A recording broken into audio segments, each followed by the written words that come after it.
طالبانو ورونو الله وایي چې الله نه خوښوي تعدا کوونکي په دعا کې. تعدا کوونکي په دعا کې څوک دي طالبانو ورونو؟ یو دا ده چې دعا کوي ډېره په زور یې کوي، دا الله نه خوښوي. یو دویم دا ده چې په دعا کې د انبیاو مرتبې غواړي. الله پاک عیسی علیه السلام غوندې نیکي، الله پاک موسی علیه السلام. طالبانو تعدا فی الدعا ده، دا هم ناروا ده. یا هغه شی چې محال وي، لکه مثلا وي الله پاک د شیطان دې جنت ته ننویستلی وي او ایمان دې پرې راوړی وای، او یو ابوجهل دی الله پاک جنت. طالبانو هغه دعاوي دي چې تعدا فی الدعا ده. او دلته الله بل وی وخفیتا. طالبانو ورونو بعضې حالتونو کې افضل دا ده چې دعا خفیه وسي.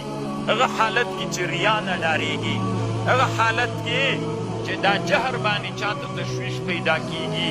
یو سړی په مانځه ولاړ ده، یو سړی ویده ده، یو سړی قرآن وایي، یو سړی د علوم شرعیو په مطالعه په درس مصروف ته په زوره دعا کوي، هغه کوي هغه حضور خرابوي.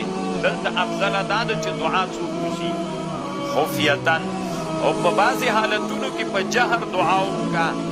د تعلیم میدان یو چا نه کسل او سستي ورکوي، او خصوصا چې ترضي علی الصحابه والتابعین والمسلمین وي، ترضي کنه رضی الله عنه رحمه الله، دا دعا په جهر باندې وکړه، او خطبه به هم په جهر باندې وایي. طالبانو روح المانی لیکلي دي داسې دعا کول چاته، یعنی خیرا کول چې الله ایمان ترنه سلب کې، الله پاک پلانکي نه ایمان واخلي، دا کفر نه ده. مفتابهي خبر دا ده، دوی وي چې دا کفر نه ده.